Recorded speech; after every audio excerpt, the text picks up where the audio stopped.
पहला प्रश्न है यहाँ पे देखिएगा, आज जो लेकर आए हैं वह है हमारा सीजर और कन्वल्जन। देखिए कन्वल्जन या सीजर कहिए, दोनों का मतलब एक ही होता है। दौरा, आक्षेप कहिए, मिडगी कहिए, यह सब उसी अवस्था को कहते हैं, समझ गए। सीजर कहिए या कन्वल्जन, दोनों का मतलब ही दौरा या आक्षेप होता है, समझ गए ना। इसको हमको अच्छे से समझाना है, ये आपके एग्जाम में 5 नंबर में पूछता है। तो चलिए आज हम इसको जो है अच्छे से समझ लेते हैं। आपके सामने है, देख रहे हैं, कन्वल्जन या सीजर कहिए। आक्षेप या झटका, दौरा मस्तिष्क के कार्यों को अस्थायी व्यवधान है जिसमें अनैच्छिक रूप से जो है मस्कुलर, स्पेशियस, संवेदी व मानसिक कार्यों में व्यवधान उत्पन्न होता है। देखिए हम लोग कन्वल्जन को ऐंठन भी कहते हैं। अब ये ऐंठन जब होता है हमारे बॉडी में, क्या होता है कि चूँकि हमारा ब्रेन सब चीज़ को कंट्रोल कर रहा है, लेकिन जैसे ही किसी में दौरा आता है तो मस्तिष्क में कार्य में अस्थायी टेम्पोररी रूप से जो है डिस्टर्बेंस आने लगता है, व्यवधान उत्पन्न होने लगता है मस्तिष्क के कार्य करने में, समझ गए। जिसके कारण व्यक्ति को जो है अनैच्छिक मतलब इनवॉलेंटियर जो है पेशीय मतलब मस्कुलर मांसपेशी जो है उसमें ऐंठन होने लगता है, सिकुड़ाव होने लगता है, ठीक है, महसूस करता है व्यक्ति। वह मानसिक कार्यों में व्यवधान उत्पन्न हो जाता है। तो मेनली ये जो कन्वल्जन होता है, जिसको हम लोग आक्षेप के रूप में यहाँ पे पढ़ रहे हैं, तो यह नॉर्मली जो है क्या करता है, हमारे मस्तिष्क के कार्य करने में व्यवधान उत्पन्न करता है जब यह दौरा आता है, ऐंठन आता है तो। और साथ में जो मस्कुलर होता है ना, मांसपेशी, उसमें जो है ऐंठन जो है अनैच्छिक रूप से ऐंठन उत्पन्न होने लगता है, समझ गए। जिसके कारण हाथ पैर जो है मुट्ठी बच्चा बांधने लगता है, कस के जो है अपने आप को टाइट करने लगता है। तो यही हमारा ऐंठन होता है, आक्षेप होता है, समझ गए। इसमें चैतन्य मतलब इसमें जो कॉन्शियसनेस होता है, चेतना स्तर होता है, उसका भी लेप हो जाता है, समझ गए। इसमें अचानक ऐच्छिक पेशियों को ताकत के साथ अनैच्छिक संकुचन पाया जाता है, वही चीज़ है। इसमें संकुचित होता है, जो पेशियाँ होता है ना, वह संकुचन होता है, क्योंकि इसमें चेतना का लोप मतलब चेतना का जो है गायब हो जाता है, कॉन्शियसनेस गायब हो जाता है। और इसमें जो है अचानक जो है जो ऐच्छिक पेशी है, मतलब जो हमारे कंट्रोल से जो है पेशी जो हमारे द्वारा कंट्रोल होने वाला है, उसमें जो है ताकत के साथ इनवॉलेंट्री रूप से उसमें संकुचन आने लगता है। मतलब ऐसा पेशियाँ जिस पर हम नियंत्रण कर सकते हैं, उस पर भी जो है हमारा नियंत्रण खत्म हो जाता है और वह संकुचित होने लगता है, पेशियाँ टाइट होने लगता है, हार्डनेस होने लगता है, हाथ पैर जो है बच्चा टाइट करने लगता है, समझ गए ना। तो ये चीज़ें होता है। इसमें मस्तिष्क कार्यों मतलब ब्रेन फंक्शन जैसे फीलिंग, सोच, मनोवृत्ति, मूड इत्यादि में व्यवधान उत्पन्न हो जाता है, समझ गए। और मुंह पर मुंह जो है, दांत पर दांत बैठा लेता है, मतलब एकदम टाइट हो जाता है, क्योंकि उसमें पेशियाँ जो है इनवॉलेंट्री रूप से संकुचित होने लगता है, जिसके कारण वह काफ़ी ज़्यादा जो है आपको पेशिया में ताकत आ जाता है अनैच्छिक रूप से, और वह जो है एकदम टाइटनेस लगेगा, छूटने से जो है नहीं छूटेगा, समझ गए ना। हाथ पर एकदम टाइट टाइट इधर उधर कर देगा बच्चा। तो इस टाइप से जो है आपका होता है, क्या जिसको हम लोग आम भाषा में कहते हैं कि आँख तरेड़ दिया है, हाथ पैर जो है एकदम क्या किया है, टाइट कर दिया है, तो वही कलभ्यंजन दौरा आता है, समझ गए। तो यही हमारा कलभ्यंजन कहिए, आक्षेप कहिए, दौरा कहिए, जो मस्तिष्क के कार्य करने में व्यवधान उत्पन्न करता है और अनैच्छिक रूप से जो है यह मस्कुलर यानी पेशियों को भी जो है संकुचित करता है। तो यही जो है हमारा कलभंजन आक्षेप होता है, समझ गए। अब इसको डिटेल से कारण लक्षण पढ़िएगा तो पता चल जाएगा, जो कि आगे हम लोग देखने वाले हैं, ओके। इसके कारण क्या होते हैं, कारण आपके सामने में है, तो देख लीजिए। इसका कुछ ऐसा कारण है कि अज्ञात कारण है, आइडियोपैथिक, समझ गए, आइडियोपैथिक। आइडियोपैथिक का मतलब है कि कुछ ऐसे कारण हो सकते हैं जो हम लोग और आपको या किसी को भी पता भी नहीं हो सकता है, तो कुछ अज्ञात कारण भी होते हैं। कुछ कारण ऐसे भी दिखा जाता है कि संक्रमण, जैसे मेनिंजाइटिस होना, एन्सेफलाइटिस होना। एन्सेफलाइटिस 29वां नंबर के वीडियो में ही पढ़ाए हैं चाइल्ड हेल्थ का, कि ब्रेन में जो है सूजन हो जाता है, एन्सेफलाइटिस। ये मेनिंजाइटिस जो है आपके पढ़ा चुके हैं मेडिकल सर्जिकल में, कि आपके जो है ब्रेन का जो लेयर होता है मेनिंजिस, जो झिल्ली जो ढक कर रखता है, उसमें इन्फेक्शन हो जाता है, तो मेनिंजाइटिस है। तो ये सब कुछ संक्रमण है जो आपके ब्रेन में अगर रहेगा तो यह ब्रेन में आपके दौरा उत्पन्न कर सकता है, कलभंजन, समझ गए। ऐसे कारण भी देखे गए हैं जहाँ पे आपको चोट लगता है, जैसे जन्म के समय एट ए बर्थ टाइम जो है हेड में चोट लग गया हो, समझ गए, हेड इंजरी हो गया हो। अंतः कपालीय रक्तस्राव, इंट्राक्रेनियल हेमरेज, मतलब ब्रेन के अंदर ही जो है रक्तस्राव होने लगे चोट से। तो ये सब कुछ कारण है जो कि देखा गया है कि बच्चे में जो है कलभंजन आगे चल के दौरा उत्पन्न हो सकता है। और कुछ ऐसे भी रीजन है जो आपके सामने में है, जैसे ऑक्सीजन की कमी, ब्रेन में ऑक्सीजन की कमी, हाइपोक्सिया, समझ गए, या ऊतकों में ऑक्सीजन की कमी। उच्च ज्वर हाई फीवर में भी जो है दौरा आता है, समझ गए। पीलिया जॉन्डिस में भी, टिटनेस में भी, और ब्रेन ट्यूमर समझ गए, और हाइपोग्लाइसेमिया मतलब ग्लूकोज का लेवल बहुत ज़्यादा कम होने पर भी ये चीज़ें हो सकता है। तो कुछ ये सब कारण है जो कि ये सब सहायक कारण है, समझ गए। तो ये सब कारण भी याद रखिएगा। इन सब कारणों में से जो है दौरा, आक्षेप, उत्पन्न, ऐंठन आ सकता है बॉडी में, समझ गए। तो ये याद रखिएगा, टिटनेस, पीलिया, high fever, hypoxia, brain tumour, hypoglycaemia, समझ गए, चोट लगना, ब्रेन में रक्तस्राव होना, संक्रमण, अज्ञात कारण, ये सब कुछ कारण है जो आक्षेप का हो सकता है, समझ गए। आगे है, अब इसमें लक्षण क्या क्या देखिएगा माय डियर। तो आपके सामने में लक्षण, चलिए हम बताते हैं। लक्षण की बात किया जाए यहाँ पे तो देख लीजिए, पहला है सिंपल पार्शियल सीजर। क्या है? Simple partial seizure. इसमें ऐच्छिक पेशिया में ऐंठन या झटके आते हैं, समझ गए। त्वचा के रंग, रक्तचाप, नाड़ी दर व पुतली के आकार में परिवर्तन होता है। शरीर के किसी हिस्से जैसे हाथ, पैर, चेहरे में शून्य चेतना, नंबनेस व झंझनाहट अथवा दर्द होता है। सिंपल पार्शियल सीजर जो लक्षण है एक, इसमें कह रहा है कि जो हमारा ऐच्छिक पेशी होता है, जो हमारे कंट्रोल से पेशी जो है चल सकता है, वैसे पेशियों में ऐंठन व झटके आते हैं, समझ गए। जो स्किन का कलर होता है बेकलर हो जाता है, बदल जाता है, समझ गए। रक्तचाप, समझ गए, परिवर्तन हो जाता है। नाड़ी दर परिवर्तन हो जाता है। और पुतली जो आँख का है, देखते होइएगा जब दौरा आता है तो आँख की पुतली जो है खुल जाता है, एकदम सा आँख जो है तरेर देता है, लोग नहीं कहता है। तो इन सब में जो है परिवर्तन आता है। शरीर के किसी हिस्से जैसे हाथ, पैर, चेहरे में शून्यता मतलब नंबनेस, बिल्कुल कुछ जो है सेंसेशन नहीं होना, ऐसे होने लगता है। झुंझुनाहट और दर्द जो है होने लगता है। तो ये सब जो है आपके सिंपल पार्शियल सीजन में होता है, तो इसको याद रखिएगा, समझ गए। चलिए कॉम्प्लेक्स पार्शियल सीजर है। देखिए यहाँ पे कॉम्प्लेक्स पार्शियल सीजर है। इसमें बालक का हक्का बक्का दिखना, भ्रमित एवं निष्क्रिय होना व हर बार असमान व्यवहार एक जैसा करना शामिल होता है। अब कॉम्प्लेक्स पार्शियल सीजर का मतलब होता है कि ये सब तो इसमें रहता ही है, साथ में बच्चा इसमें एकदम हक्का बक्का लगता है कि उससे जो है उसके बॉडी के अंदर कुछ है ही नहीं, समझ गए। एकदम सा जो है लड़ पार दिखेगा और जो है हक्का बक्का हो जाएगा, भ्रमित होने लगेगा, और वह बिल्कुल जो है डीएक्टिव, निष्क्रिय हो जाएगा, और हर बार अलग अलग व्यवहार जो है वह दिखाएगा। तो यही कॉम्प्लेक्स पार्शियल सीजर होता है, जटिल, समझ गए। तीसरा है यहाँ पे अब्सेंस सीजर। इसमें मांसपेशियां खिंचाव के कारण हाथ में पकड़ी वस्तु छूट जाती है। ये दौरे बिना किसी पूर्वानुमान के आते हैं, वह पीड़ित को दौरे के बाद घटना याद नहीं रहता है। अब्सेंस सीजर का मतलब होता है कि इसमें जो मांसपेशी खिंचाव होता है ना, इसमें देखिए सीजर, ये जो कन्वल्सन देख रहे हैं, दौरा या ऐंठन, इसमें मांसपेशी का बहुत ज़्यादा जो है आपके क्या होता है, संकुचन होता है, खिंचाव होता है, समझ गए। जिसके कारण हाथ पैर एकदम जो है, हाथ का उंगली सब पैर का उंगली से एकदम टाइट हो जाएगा, खुल जाता है, या जो चीज़ पर पकड़ होगा ढीला हो जाएगा, समझ गए। जिसके कारण हाथ में जो रखी वस्तु है छूट जाता है, और दौरे जो है बिना किसी पूर्वानुमान के आता है। पीड़ित को दौरे के बाद कुछ याद भी नहीं रहता है घटना के बारे में कि हमें क्या हुआ था। और यही जो है आपका एक मिर्गी का भी जो है दौरा लक्षण होता है, समझ गए। तो ये चीज़ को ध्यान में, मिर्गी भी जो है दौरा का ही एक रूप है, इसको याद रखिएगा, समझ गए। आगे चलिए, अब माय डियर चौथा लक्षण है। अभी तक क्या देखें? Simple partial seizure, complex partial seizure और अब्सेंस सीजर, तीनों लक्षण देख लिए। चौथा है टॉनिक क्लोनिक सीजर। इसकी तीन अवस्था होती है। टॉनिक क्लोनिक सीजर का तीन अवस्था है, एक टॉनिक तो होता ही है, क्लोनिक होता ही है, और एक और इसका जो है अवस्था है, फेज है। चलिए यहाँ पे देख लीजिए, जैसा कि आप लोग को पता है टॉनिक फेज, क्लोनिक फेज आप लोग जो है ईसीटी में भी पढ़े थे। टॉनिक फेज चेतनहीनता मतलब कॉन्शियस का जाना, समझ गए। मांसपेशियों में ऐंठन या आकरण, आंखें ऊपर की ओर चढ़ना, पुतलियाँ फैलना, लार टपकना। टॉनिक फेज होता है या ऐंठन का एक अवस्था है दौरा पड़ने का, कि जब दौरा पड़ता है और टॉनिक फेज में जब बच्चा रहता है और दौरा पड़ता है तो बिल्कुल वह कॉन्शियस का उसमें अंदर कमी आ जाता है, चेतना का, चेतनहीन हो जाता है।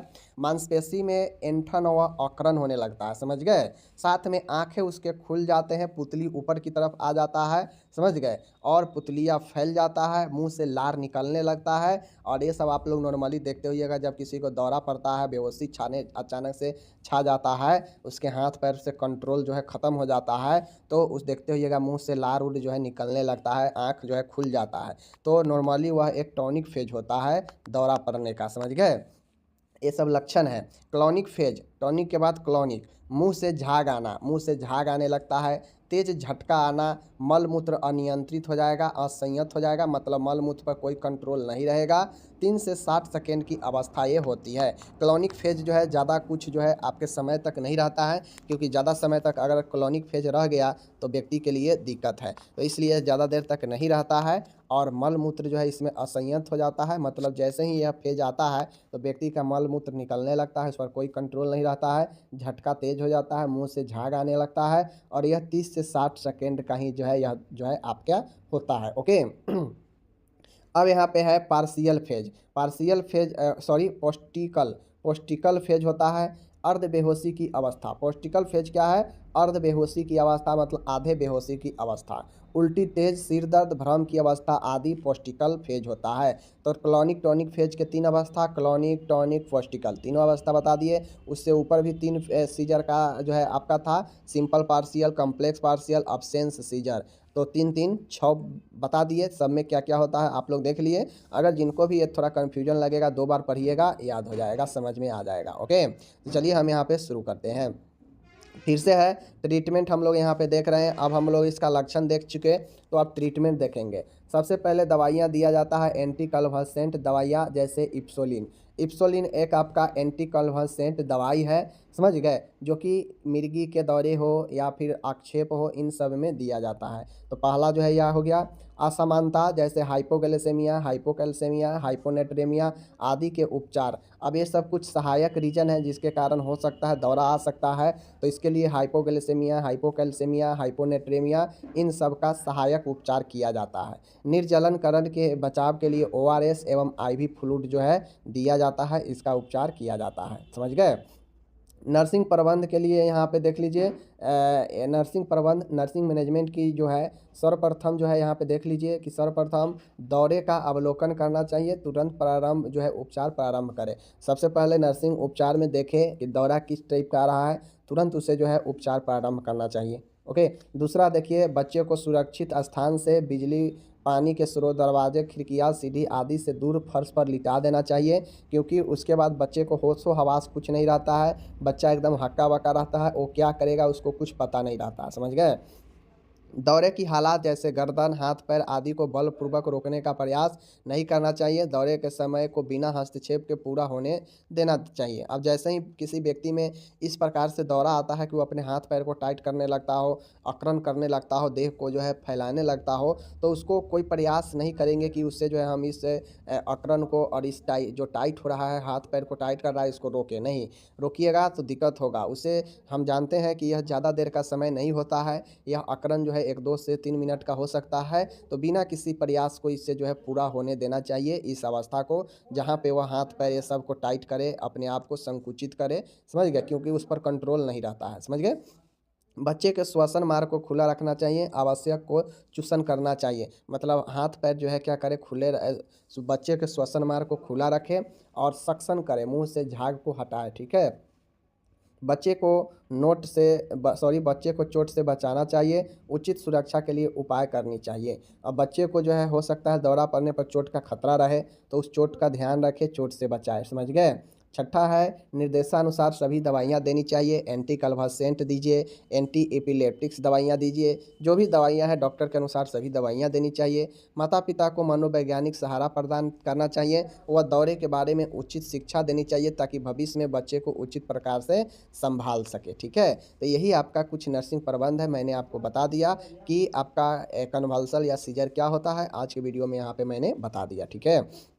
ऊपर हिंदी था, यहाँ पे टोटल इंग्लिश दिया गया है, आप इसके इंग्लिश को अच्छे से, इंग्लिश वाले जितने भी डियर है इंग्लिश में आप इसको क्लियर कर सकते हैं, कोई दिक्कत नहीं है, ठीक है। टोटल यहाँ पे इंग्लिश मैंने दे रखा है, तो आप लोग इसको पढ़िएगा अच्छे से, समझ गए। तो यहाँ पे ट्रीटमेंट वगैरह भी टोटल हम दे दिए हैं, तो ये चीज़ें आप लोग यहाँ पे समझिएगा, ओके। अब आता है हमारा एक प्रश्न है बाल मधुमेह। अब आपके एग्जाम में ये प्रश्न पूछा जा सकता है कि बाल मधुमेह के बारे में बताइए, इसके टोटल चीज़ों के बारे में बताइए। माय डियर, बाल मधुमेह को इंग्लिश में जुवेनाइल डायबिटीज मेलाइटिस कहते हैं, समझ गए, जेडीएम कहते हैं, जुवेनाइल डायबिटीज मेलाइटिस, समझ गए। आप लोग को मैं ये मेडिकल सर्जिकल में पढ़ा दिए थे। जब वहाँ पे डीएम पढ़ाए थे डायबिटिक मेलाइटिस, तो वहाँ पे बताए थे कि 2 तरह के डायबिटीज मेलाइटिस होता है। एक को हम लोग जो है टाइप 1 टाइप 2 कहते हैं। टाइप 1 वाला जो होता है वही जुवेनाइल डायबिटीज होता है, बाल मधुमेह कहते हैं। तो वहाँ भी बताए थे, बट यहाँ पढ़ा देते हैं, एग्जाम में पूछता है। समझ गए। देख लीजिए बाल मधुमेह क्या होता है। तो यहाँ पे आप लोग को समझा देते हैं, अच्छे से समझिएगा। जुवेनाइल डायबिटीज या बाल मधुमेह किसे कहते हैं। देखिए यह जो मधुमेह होता है टाइप 1 मधुमेह होता है, और यह बहुत ही कम पाया जाता है, 5 से 10% में ही पाया जाता है। यह बहुत कॉमन होता है। सबसे ज़्यादा कॉमन टाइप 2 होता है, जो खासकर वयस्कों में, मतलब 35-40 के उम्र से ऊपर जो है ज़्यादातर देखने को मिलता है। और जो भी होता है ज़्यादातर बुढ़ापे वगैरह में, वह टाइप 2 ही रहता है। समझ गए। टाइप 1 में होता क्या है देख लीजिए।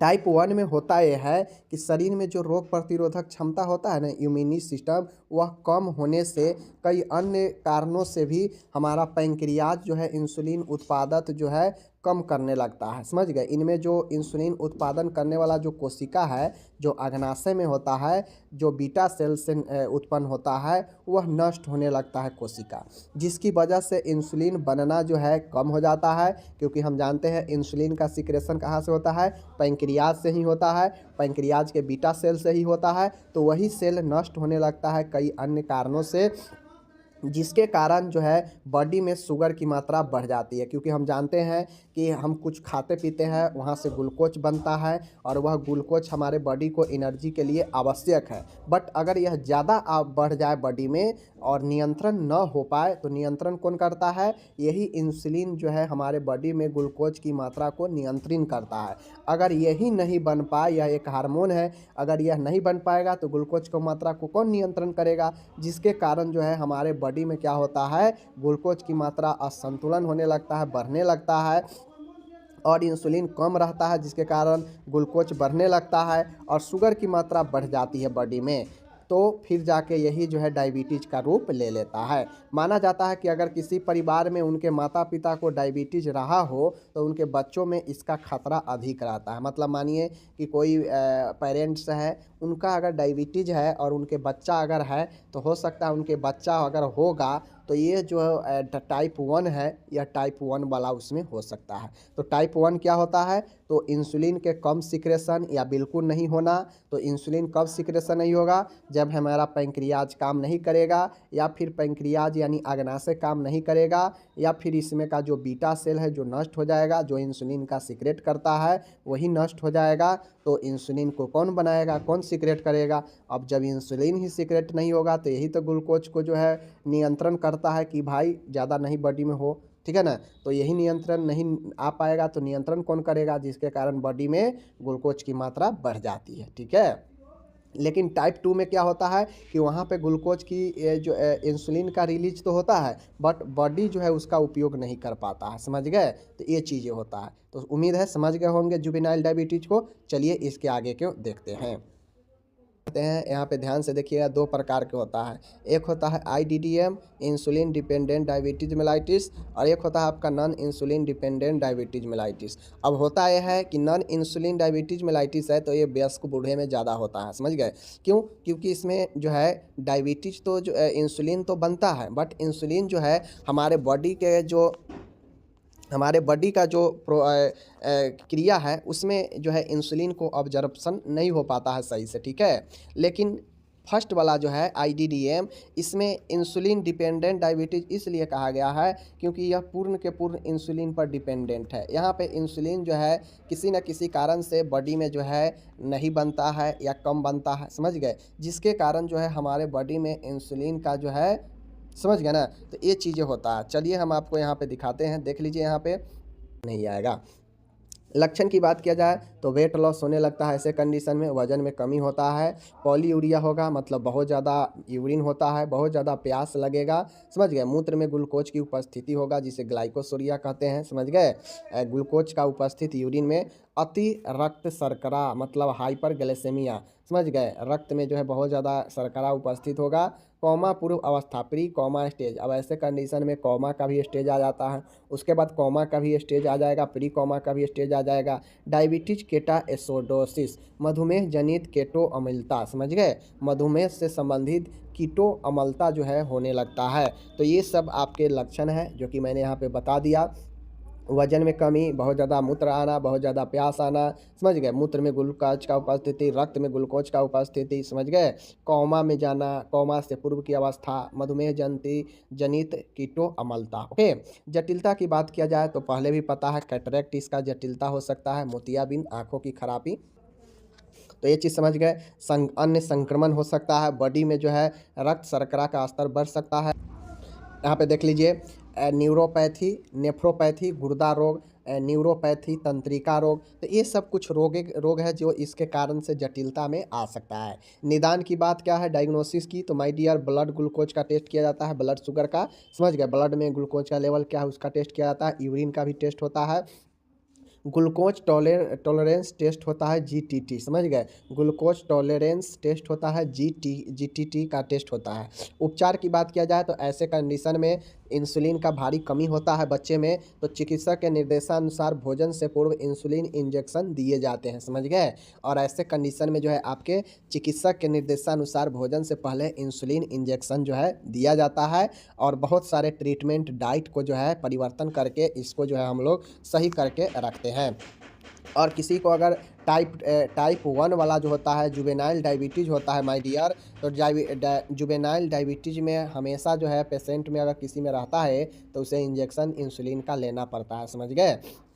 नर्सिंग प्रबंध की बात किया जाए यहाँ पे, तो नियमित रूप से ग्लूकोज स्तर चेक करवाना चाहिए कि कितना बढ़ रहा है कितना कम है, समझ गए।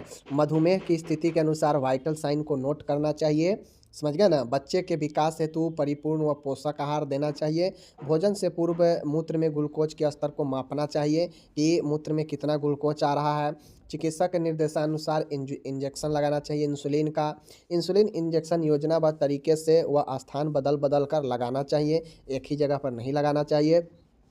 अब ऐसे कंडीशन में बालक को इन्फेक्शन हो सकता है, तो उसे संक्रमण से बचाना चाहिए। बालक को नियमित व्यायाम एक्सरसाइज कराते रहे, खेलकूद की गतिविधियों को प्रेरित करते रहे, और यह डायबिटीज़ वाले सबके लिए होता है कि एक्सरसाइज वगैरह करते रहे, समझ गए। बालक को चोट से बचाए, विशेषकर पाँवों का ध्यान रखें, क्योंकि एक बार घाव होगा तो फिर घाव छूटने में देरी लगेगा, समझ गए। माता पिता को आहार योजना, व्यायाम, पाँवों की देखभाल और व्यक्तिगत आरोग्य के बारे में जो है शिक्षित करें, यानी व्यक्तिगत स्वच्छता के बारे में शिक्षित करें, क्योंकि जो है आपका डायबिटीज़ एक ऐसा रोग है, मेटाबॉलिज जो है प्रॉब्लम के कारण ये होता है। तो अगर एक बार किसी को ये चीज़ें आ जाए तो ज़िंदगी भर हमेशा जो है उसे थेरेपी लेना पड़ता है, दवाई का, समझ गए। माता पिता को इंसुलिन इंजेक्शन लगाने व ग्लूकोज परीक्षण करने का विधि का समझाएं ताकि वे घर पर ऐसा कर सकें। तो चूँकि एक दिन की बात होता नहीं है, यह संपूर्ण जीवन में जो है करना पड़ता है, तो बार बार हॉस्पिटल जाने से अच्छा है कि माता पिता को इसके बारे में बताएं, समझ गए। तो ये आपका हो गया सारा चीज़ें, मैंने यहाँ पे टोटल के टोटल बता दिया। टोटल यहाँ पे इंग्लिश दिया गया है, आप लोग जो है इसे आराम से देख सकते हो, कोई दिक्कत नहीं है, ठीक है। तो हम लोग टेट्रालॉजी ऑफ फैलेट के बारे में, TOF के बारे में, ठीक है। तो आप लोग इसको नहीं समझिएगा तो फिर दिक्कत हो जाएगा, ठीक है। टेट्रालॉजी ऑफ फैलेट, इसको सिम्टम्स, डायग्नोसिस और मैनेजमेंट को बताना है, ठीक है। चलिए देखते हैं, कोई भी बीमारी होता है, कोई भी अगर विकार है तो उसका कारण लक्षण पूछना ही है। चलिए हम लोग देखते हैं। माय डियर, फैलोट का चतुष्क, ठीक है, फैलोट का चतुष्क, टेट्रालॉजी ऑफ फैलेट, टेट्रा का मतलब ही होता है, टेट्रालॉजी का मतलब होता है 4, ठीक है। ऑफ फैलेट मतलब यह एक विकार है, ठीक है। इसमें हृदय में एक साथ 4 विकार उपस्थित होते हैं। TOF उसे कहते हैं जो हृदय में एक साथ 4 रोग उत्पन्न रहते हैं, ठीक है, उपस्थित रहते हैं, अतः इसे टेट्रालॉजी ऑफ फैलेट कहते हैं। अगर किसी बच्चा जन्म लिया, चूँकि यह एक जन्मजात रोग है, यह जन्म से ही बच्चा में उपस्थित रहता है, ऐसा नहीं है कि यह बाद में जो है एक साथ 4 गो रोग उत्पन्न हो जाता है, नहीं, यह होगा तो किसी बच्चे में जन्म से ही मौजूद रहता है। इसमें विकास सही से नहीं होने के कारण हार्ट के बीच जो कम्युनिकेशन है वो सही नहीं रहता है, ठीक है।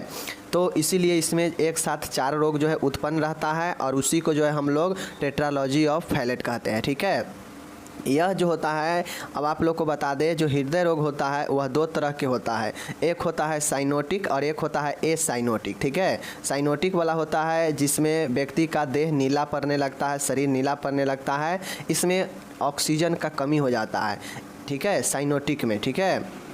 तो यही चीज़ें हैं। यह देह नीलता हृदय रोग साइनोटिक हार्ट डिजीज CHD का एक प्रकार है। अब CHD जब आप देखिएगा ना, साइनोटिक हार्ट डिजीज, तो इसमें बहुत सारे रोग आते हैं। उसी में से एक रोग जो है आपका TOF भी जो है यह CHD का ही एक प्रकार है, ठीक है। इसमें 4 असमानताएं पाए जाते हैं, वही है 4 रोग उत्पन्न रहता है। इसमें 4 असामान्य पाए जाते हैं एक साथ हृदय में, इसीलिए इसे टेट्रालॉजी ऑफ फैलेट, हृदय में एक साथ 4 विकार उपस्थित होते हैं, इसीलिए इसे टेट्रालॉजी ऑफ फैलेट कहते हैं। और यह जो टेट्रालॉजी ऑफ फैलेट है, यह CHD का एक प्रकार है। CHD एक हार्ट का रोग है जिसमें बहुत सारे छोटे छोटे हार्ट का रोग जो है इस CHD के अंदर पाया जाता है। और ये जो CHD होता है, इस रोग से होने से व्यक्ति में या बच्चे में देह नीला होने लगता है, नीला पड़ने लगता है, ठीक है। उसी CHD का एक प्रकार है आपका टेट्रालॉजी ऑफ फैलेट। और टेट्रालॉजी ऑफ फैलेट के होने से भी बच्चा का शरीर जो है नीला होने लगता है, ठीक है। नीला क्यों होता है? क्योंकि इस कंडीशन में ब्लड जो है सही से नहीं बॉडी को मिल पाता है, ऑक्सीजन नहीं मिल पाता है, जिससे शरीर नीला पड़ने लगता है, ठीक है। तो यही हमारा टेट्रालॉजी ऑफ फैलेट हो गया। इसमें 4 जो है कौन कौन से रोग पाए जाते हैं एक साथ में, चलिए देखते हैं। अब यहाँ पे आप लोग देख लीजिए, फिगर के माध्यम से दिख रहा होगा। दोनों फिगर में स्पष्ट रूप से आप देख रहे होंगे कि दोनों में कुछ न कुछ अंतर है, ठीक है। ये नॉर्मल हार्ट है, जबकि यह टेट्रालॉजी ऑफ फैलेट वाला हार्ट है, ठीक है। आप लोग देखिए यहाँ पे जो वेंट्रिकुलर है राइट वाला, यहाँ पे हाइपरट्रोफी हो गया है, ठीक है, मतलब विस्तार हो गया है, जबकि ये वाला देखिए कितना सही है, ठीक है। उसी प्रकार से बीच में यहाँ पे देखिए और इसमें देखिए, ठीक है ना, यह कुछ आगे तक जो है निकल चुका है, ठीक है। यह ओवर रीडिंग हो चुका है। और महाधमनी जिसमें ब्लड जो है सबसे ज़्यादा जाता है पहले, तो यह ओवर रीडिंग हो चुका है, ऊपर से अलग जो है यह चढ़ चुका है दूसरे धमनी पर, ठीक है। जबकि ये देख सकते हैं इतना नहीं है, समझ गए। इसी प्रकार से आपको जो है यहाँ पे दिख रहा होगा, यह जो है इससे यहाँ पे देखिए यह कनेक्ट हो गया है, जबकि इस बीच में गैप है ना। तो दोनों चेम्बर अलग अलग है, गैप होनी चाहिए। इसके बीच में आपके जो है कपाट लगा होता है, वाल्व, लेकिन यहाँ पे देखिए क्या किया है, यहाँ पे ज्वाइंट कैसे हो गया है। तो यही वेंट्रिकुलर सेप्टल डिफेक्ट हो चुका है। और बीच में यहाँ पे देख रहे होंगे कि एक हल्का सा गैप दिख रहा है, ये वाला, ठीक है। तो यह पल्मोनरी फेफड़ा वाला स्टेनोसिस हो चुका है, ठीक है। जबकि यहाँ पे देखिए नहीं दिख रहा है, तो ये नैरो हो गया है, संकीर्ण हो गया है, जिसके कारण बाल्ब संकीर्ण होने से जो है फेफड़ा दिखने लगता है, जबकि इसमें ऐसा बात कुछ नहीं है, ठीक है। तो यही 4 रोग होते हैं, इसी में असमानता है हृदय में, आप लोग देख लीजिए। चलिए हम लोग आगे अब समझते हैं लक्षण इसमें क्या होते हैं। टेट्रालॉजी ऑफ फैलेट में क्या क्या लक्षण होते हैं। तो सबसे पहले देह नीला पड़ना, अश्वसन होना, मतलब एनॉक्सिक स्पेल्स, मतलब अश्वसन, व्यक्ति बच्चा में देह शरीर नीला पड़ने लगता है। ब्लू बेबी होठ व नाखूनों का नीला पड़ना, बेबी का, शिशु का जो होठ होता है, जो नाखून होता है, वह नीला पड़ने लगता है ऑक्सीजन के अभाव में। श्वसन कष्ट, डिस्पेनिया होने लगता है, क्योंकि जब आपको ऑक्सीजन सही से नहीं मिलेगा, और ऑक्सीजन कैसे मिलता है, ब्लड से, और जब ऑक्सीजन नहीं मिलेगा तो आपको श्वसन लेने में कठिनाई आएगा ही आएगा। 2 वर्ष की उम्र के बाद पैरों की अंगुलियों के छोर मुग्दरकार क्लबिंग हो जाते हैं। अब 2 वर्ष के उम्र बाद अगर ये इलाज नहीं करवाया गया इसका, तो हाथों और पैरों के अंगुली जो है मुग्दर हो जाता है, ठीक है, मुड़ने लगता है। मंद शारीरिक वृद्धि, अब जैसे ही यह प्रॉब्लम होता है तो शारीरिक वृद्धि जो है मंद हो जाता है, स्लो हो जाता है। तीसरे, बाएं इंटरकोस्टल स्पेस से विशेष सिस्टोलिटिक मरमर ध्वनि की आवाज़ आना, यानी दिल की असमान ध्वनि जो है आपको सुनाई देगा।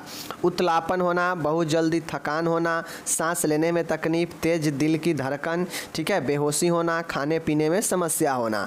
तो ये सारे जो है लक्षण आप समझ सकते हैं। मेनली आपको जो है लक्षण इतना तक जो मैंने बता दिया यही काफ़ी है। इतना तक याद करके रखिए कि इसमें क्या क्या होगा। देह नीला पड़ना, अश्वसन होना, ब्लू बेबी होठ और नाखून का नीला होना, श्वसन कष्ट होना, 2 वर्ष के उम्र के बाद पैरों व अंगुलियों का मुग्दर होना, मंद शारीरिक वृद्धि होना, और हृदय का असमान ध्वनि जो है उत्पन्न होना दिल का, ठीक है। तो यही जो है आपके लक्षण होते हैं, आप इसको लिख दीजिएगा। तेज़ दिल की धड़कन भी होगा, बेहोशी भी आ सकता है, कभी कभी खाने पीने में दिक्कत आ सकता है। अब जो 4 असमान आता है TOF में, जो 4 असमान एक साथ उपस्थित जो होता है वो कौन कौन से 4 असमानताएं होते हैं, तो इसको आप लोग देखिए। पहला होता है VSD को हम लोग वेंट्रिकुलर सेप्टल डिफेक्ट कहते हैं। ये चारों याद करना पड़ेगा, समझ लीजिए, अभी याद कीजिए या 4 महीना में याद कीजिए, लेकिन अगर टेट्रालॉजी ऑफ फैलेट पूछेगा तो यह 4 रोग का नाम बताना पड़ेगा जो इस TOF में पाया जाता है। यह 4 कमी, ये 4 विकार, ठीक है। देखिए वेंट्रिकुलर सेप्टल डिफेक्ट VSD। अब VSD क्या होता है, तो हृदय के दोनों वेंट्रिकल के मध्य, मतलब नीचे हमारा वेंट्रिकल होता है, ऊपर आर्ट्रियम होता है, तो ये जो दोनों वेंट्रिकल के बीच जो सेप्टम में एक छिद्र होना, जिससे शुद्ध व अशुद्ध रक्त की मिक्सिंग होती है। अब वेंट्रिकुलर सेप्टल डिफेक्ट में होता यह है कि ऊपर आर्ट्रियम या राइट या लेफ्ट, ठीक है, ऊपर वेट्रियम या वेट्रियम राइट और लेफ्ट होता है ना, तो यह चेम्बर है, यह हार्ट का चेम्बर है, ठीक है, ऐसे करके हार्ट का चेम्बर है। अब ये जो वेंट्रिकुलर के बीच में एक जो है छिद्र होता है, अब यही छिद्र को हम लोग सेप्टल डिफेक्ट कहते हैं। इस सेप्टल में एक जो है छिद्र होता है। अब जब ये छिद्र होता है तो यह जो ऊपर से अशुद्ध ब्लड जो यहाँ पे आता है और यहाँ से फिर शुद्ध ऑक्सीजन के लिए जाता है, वह ब्लड जो है अशुद्ध वाला यह शुद्ध में जो है थोड़ा सा मिल जाएगा। छिद्र है तो इधर का ब्लड इधर जाएगा या इधर का इधर आएगा, तो इससे क्या होगा कि मिक्सिंग होता है शुद्ध व अशुद्ध रक्त का, ठीक है। तो यह सेप्टल डिफेक्ट यही होता है, समझ गए। दूसरा है ओवर रीडिंग, ठीक है ना, ओवर रीडिंग ऑरोटा। ओवर रीडिंग ऑरोटा अभी ऊपर बताए हैं कि एक ऑरोटा दूसरे पर प्रवेश कर जाता है। इसमें एक ऑरोटा दोनों वेंट्रिकल से रक्त प्राप्त करता है, ठीक है, जबकि नॉर्मल हार्ट में लेफ्ट वेंट्रिकल से ब्लड जो है सिस्टमेटिक ऑरोटा में प्रवेश करता है, वह संपूर्ण शरीर में वितरित होता है। अब ओवर रीडिंग ऑरोटा को समझने के लिए आपको ये पता होना चाहिए कि जैसे हार्ट है, हार्ट में 4 चैम्बर है, तो ए वाला अशुद्ध ब्लड संपूर्ण शरीर से यहाँ पे आता है, फिर ये यहाँ भेज देता है इसमें, और यह फेफड़ा की तरफ भेज देता है ऑक्सीजन लाने के लिए। और जब ऑक्सीजन कृत ब्लड आता है तो वह लेफ्ट आर्ट्रियम के ऊपर में आता है, ठीक है, और फिर जो है यहाँ से कपाट के जरिए इसमें आता है लेफ्ट वेंट्रिकल में, और लेफ्ट वेंट्रिकल भेजता है ऑरोटा में, महाधमनी में, और ऑरोटा जो है सिस्टमेटिक रूप से संपूर्ण शरीर में भेज देता है ब्लड को, ठीक है। तो कुछ नॉर्मल में ऐसे ही होता है नॉर्मल में, लेकिन जब ये ओवर रीडिंग कर जाता है तो जो नीचे के जो वेंट्रिकल है, जो नीचे के चेम्बर है, मैं बता देता हूँ, जो वेंट्रिकल यह राइट और यह लेफ्ट वाला, यह दोनों से ऑरोटा जो है ब्लड को प्राप्त करता है, ठीक है, इससे भी और इससे भी जो है ब्लड को ऑरोटा प्राप्त करता है, जिसमें होता यह है कि इसमें शुद्ध और अशुद्ध दोनों ब्लड जो है मिल जाते हैं, जिससे अगर यह बॉडी में भेजता है ऑरोटा, चूँकि ऑरोटा का काम है कि बॉडी में भेजना ब्लड को, ऑक्सीजन वाला ब्लड को, लेकिन यह ऑरोटा ओवर रीडिंग होने के कारण दोनों ब्लड से, दोनों वेंट्रिकल से जो है आपके प्राप्त करते हैं ब्लड, और इसमें इससे अशुद्ध और इससे शुद्ध दोनों मिल जाता है आपस में, तो जो ऑक्सीजन वाला का पावर होता है कम जाता है, जिससे बॉडी को ब्लड के ऑक्सीजन कमने लगता है, तो यही ओवर रीडिंग ऑरोटा होता है, ठीक है, समझ गए। देखिए इसमें एक ऑरोटा दोनों वेंट्रिकल, एक ऑरोटा मतलब महाधमनी वेंट्रिकल से नीचे वाला दोनों राइट वेंट्रिकल लेफ्ट वेंट्रिकल दोनों से रक्त प्राप्त करता है, जबकि एक नॉर्मल हार्ट में क्या होता है कि लेफ्ट वेंट्रिकल से ऑरोटा जो है ब्लड प्राप्त करता है और संपूर्ण शरीर में भेजता है, ठीक है। तो यह जो है नॉर्मल में होता है, लेकिन ओवर रीडिंग होने पर ऑरोटा जो है नीचे के दोनों वेंट्रिकल से ब्लड प्राप्त करने लगता है, जो कि गड़बड़ है, ठीक है। तीसरा है पल्मोनरी स्टेनोसिस, पल्मोनरी वाल्व का संकरा होना, जिससे कम मात्रा में रक्त जो है फेफड़ों तक पहुंचता है, वह राइट वेंट्रिकल में रक्त का दबाव बढ़ता है। अब माय डियर, पल्मोनरी स्टेनोसिस का मतलब है कि हम लोग जानते हैं कि नॉर्मल जो, जैसे यह मेरा हार्ट है, ठीक है, हार्ट है, मैं बताता हूँ, यह मेरा हार्ट है, ठीक है, ये 4 चेम्बर है, ठीक है, तो आपको पता है ऊपर में एट्रियम है, राइट एट्रियम लेफ्ट एट्रियम, ठीक है, नीचे है वेंट्रिकल है, राइट है और है लेफ्ट। अब आपको पता होना चाहिए शरीर से जो है डीऑक्सीजनेट मतलब बिना ऑक्सीजन गंदा ब्लड इस राइट एट्रियम में आता है, राइट एट्रियम इस वाल्व के जरिए भेज देता है राइट वेंट्रिकल में, ठीक है। अब यह राइट वेंट्रिकल क्या करता है, फेफड़ा में भेजता है, फेफड़ा के तरफ ब्लड को ऑक्सीजन के लिए, ठीक है, कि ऑक्सीजन जाओ तुम लेकर आओ। अब यहाँ पे पल्मोनरी आर्टरी होता है, यह पल्मोनरी आर्टरी ब्लड को लेकर जाता है, ठीक है। लेकिन होता यह है कि ये पल्मोनरी वाल्व में संकरा होने के कारण, स्टेनोसिस मतलब संकुचित सिकुड़न होने के कारण यह ब्लड को फेफड़ा में कम मात्रा में लेकर जाता है फेफड़ा के तरफ, ठीक है, जिससे ऑक्सीजन का मात्रा जो है ब्लड में कम पहुंच पाता है, ठीक है। अब चूंकि ब्लड ही कम लेकर जाएगा तो ऑक्सीजन उसी अनुपात में न मिलेगा, तो यही जो है होता यह है कि जब ब्लड यहाँ से कम जाता है तो इसमें ब्लड का दबाव भी बढ़ जाता है। चूँकि ब्लड यहाँ पे जो जाना चाहिए वो नहीं जाएगा तो इसमें दबाव तो बढ़ेगा ना। और क्यों नहीं जा रहा है? क्योंकि ये जो फेफड़ा वाला आर्टरी है इसमें स्टेनोसिस हो चुका है, पल्मोनरी वाल्व में संकरा हो चुका है, ठीक है। आगे चलते हैं। चौथा है राइट वेंट्रिकुलर हाइपरट्रोफी। अब राइट वेंट्रिकुलर हाइपरट्रोफी ज़्यादातर यह रोग जो है वेंट्रिकुलर का ही होता है। अब यहाँ पे जो नीचे वाला जो मैंने आपको राइट वेंट्रिकल दिखाया, यह और यह राइट वेंट्रिकल मैंने आपको जो दिखाया अभी ऊपर, इसमें मांसपेशियाँ जो है इसका मोटी हो जाती है, ठीक है, ताकि वह नैरो पल्मोनरी वाल्व से रक्त आगे धकेल सके, ठीक है। अब होता यह है कि राइट वेंट्रिकुलर हाइपरट्रोफी होता है, मतलब वेंट्रिकुलर का जो मांसपेशी है वह मोटा होकर वह बढ़ जाता है ताकि वह नैरो संकीर्ण पल्मोनरी वाल्व से रक्त आगे धकेल सके, ठीक है। और यह जो है एक समस्या हो जाता है, समझ गए चीज़ों को। तो ये चीज़ें आप लोग ध्यान देकर समझिएगा यहाँ पे कि ये जो आपके राइट वेंट्रिकुलर हाइपरट्रोफी होता है, यह जो राइट वाला आपका वेंट्रिकुलर वाल है यह मोटा हो जाता है, मतलब इसमें फैल वृद्धि आ जाता है। वृद्धि होना ही हाइपरट्रोफी कहलाता है, ठीक है, यानी राइट वेंट्रिकुलर में वृद्धि हो जाता है उसके मांसपेशी में, और यह एक समस्या होता है जिसे राइट वेंट्रिकुलर हाइपरट्रोफी कहते हैं। कोई दिक्कत नहीं। तो 4 समस्या याद रखिएगा। पहला वेंट्रिकुलर सेप्टल डिफेक्ट VSD, दूसरा ओवर रीडिंग ऑरोटा, तीसरा है आपका पल्मोनरी स्टेनोसिस, और चौथा है राइट वेंट्रिकुलर हाइपरट्रोफी, ठीक है, कोई दिक्कत नहीं। चलिए अब इसका निदान, ये बीमारी में क्या क्या निदान होगा, डायग्नोसिस। पहला ऑस्कुलेशन परिश्रवण, ठीक है, परिश्रवण होगा, हम सुनते हैं इसमें अल्लाह वाला लगाकर। इकोकार्डियोग्राफी, इको टेस्ट किया जाता है पेशेंट का, ठीक है। एक्सरे करवाया जाता है, ECG करवाया जाता है, कार्डियक कैथेटराइजेशन करवाया जाता है, और एंजियोकार्डियोग्राफी करवाया जाता है। तो ये सारे जो है निदान है, इसको याद कर लीजिएगा आप लोग। परिश्रवण, इकोकार्डियोग्राफी, वक्ष X ray, ECG, cardiac catheterization, angiocardiography. Okay, आगे देखते हैं। प्रबंध क्या है, मैनेजमेंट क्या है, तो इसका अस्थायी उपचार शैल क्रिया है। अब किसी को अगर TOF हो जाए तो उसका अस्थायी उपचार यही है कि उसको सर्जरी के द्वारा ठीक किया जाता है, ठीक है। छोटे छोटे आहार देकर पोषण बनाए रखना चाहिए, ठीक है, कम कम आहार दीजिए। आगे है बच्चों को आराम दे व कम से कम श्रमण काम करने के लिए कहें। संक्रमण की रोकथाम हेतु एंटीबायोटिक प्रदान करें। देह नीलता मतलब ऑक्सीजन की कमी के दौरे का प्रबंध के लिए बालक को नीच चेस्ट स्थिति प्रदान कर ऑक्सीजन देनी चाहिए, जिससे पेशेंट का शरीर में दौरा ना पड़े ऑक्सीजन के अभाव में। तो यह कुछ उपचार आप कर सकते हैं देखभाल में, ठीक है। बाकी सर्जिकल प्रबंध में देख लीजिए। सर्जिकल प्रबंध में जो होता है, शुरू में उपशामक सर्जरी पैलिएटिव सर्जरी की जाती है तथा 5 से 6 वर्ष की उम्र में अस्थायी शल्योपचार टोटल करेक्शन की जाती है। माय डियर, सर्जिकल प्रबंध जो होता है उसमें 2 सर्जरी होता है। मान के बच्चा जन्म लिया और जन्म लिया और पता चला कि बच्चा में TOF है, मतलब एक साथ 4 समस्या है हृदय का, ये रोग उपस्थित है। तो चूँकि यह जन्मजात रोग है, पता चलता है, तो पता चलने के बाद चूँकि बच्चा जब जन्म लेता है तो उस समय बहुत ज़्यादा उसका स्किन सेंसिटिव रहता है, तो उस समय कंप्लीट सर्जरी संभव नहीं है। तो इसलिए जो है उस टेम्पोररी जो है काम किया जाता है उस समय, ताकि बच्चा जो है कम से कम 4-5-6 साल जो है अच्छे से चल सके इसका लाइफ। तो इसके लिए टेम्पोररी सर्जरी करके उसे जो है ठीक किया जाता है। और जैसे ही बच्चा 5-6 साल हो जाता है तो उसके बाद उसका टोटल सर्जरी किया जाता है, यानी ओपन हार्ट सर्जरी करके पेशेंट को, बच्चा को ठीक किया जाता है, ठीक है।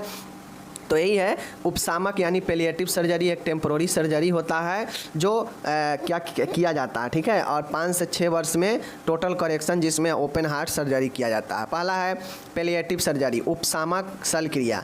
इसमें महाधमनी में जाने वाली मिश्रित रक्त, ठीक है, किसी वाहिका में इस प्रकार जोड़ते हैं, शंटिंग करते हैं कि यह रक्त फेफड़ों में जाकर शुद्ध होकर आ जाए। इसके लिए निम्न ऑपरेशन प्रचलित है। माय डियर, इसमें महाधमनी में जो भी जाने वाला मिश्रित रक्त है, मतलब जो हम लोग ऊपर देखे हैं कि छिद्र होने के कारण वह लेफ्ट वेंट्रिकल और राइट वेंट्रिकल दोनों से रक्त को प्राप्त करता है ओवर रीडिंग और रोटा में, ठीक है ना।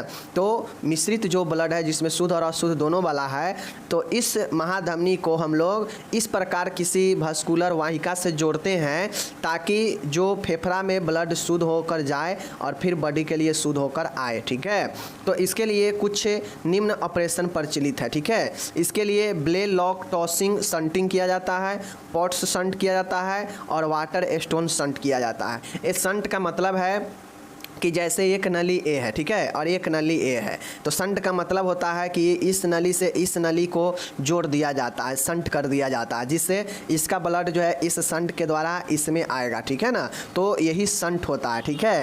ये आप लोग को मैं शंट जो है बच्चे वाला में ही आप लोग को जब हम हाइड्रोसेफलिस पढ़ाए थे तो वहाँ पे बताए थे कि मस्तिष्क में वेंट्रिकुलर में एक सर्जरी करके पेट में जो है नली के द्वारा जोड़ दिया जाता है ताकि मस्तिष्क में जो भी पानी एक्स्ट्रा बनता है वह पेट में चला जाता है इस पाइप के द्वारा। तो शंट का मतलब ही होता है कि एक अंग को दूसरे अंग से द्वारा जो है जोड़ दिया जाता है किसी पाइप उप के सहायता से, जिससे इससे परिचालन शुरू हो जाता है, ठीक है। तो ही है, ये 3 प्रकार के शंटिंग है। एक है ब्लेड लॉक टॉसिंग शंटिंग, एक है पॉट शंटिंग और एक है वाटर स्टोन शंटिंग, ठीक है। शंटिंग में होगा ये कि ये ऑरोटा से जो जाने वाला मिश्रित ब्लड है, तो इस ऑरोटा से किसी वाहिकाओं को इस प्रकार जोड़ देते हैं कि ब्लड जो है ऑरोटा वाला इस वाहिका में जाए और शुद्ध होकर शरीर में आ जाए, ठीक है। यही होता है। तो ये शंटिंग हो गया। और दूसरा सर्जरी ये सर्जरी होता है कि जब बच्चे को पैलिएटिव सर्जरी के बाद अगर बच्चा 5-6 साल तक अगर जीवित रह जाता है तो उसे ओपन हार्ट सर्जरी करके VSD व फुफ्फुसीय धमनी संकुचन पल्मोनरी स्टेनोसिस को ठीक करते हैं, ठीक है। तो यह जो है टोटल करेक्शन में ओपन हार्ट सर्जरी के द्वारा ठीक किया जाता है, करेक्शन किया जाता है, ठीक है। तो इस प्रकार से हमारा TOF कंप्लीट हो गया। मैंने आपको TOF बता दिया, ठीक है। आगे चलिए, अब आगे है यहाँ पे टोटल इंग्लिश दिया गया है। ऊपर जितना हम आपको पढ़ाए हैं टोटल इंग्लिश नीचे पर यहाँ पे दे दिया गया है, तो आप लोग को टेंशन लेने की कोई ज़रूरत नहीं है, ठीक है। यहाँ पे हम हैं तो फिर टेंशन की कोई ज़रूरत नहीं है आपको।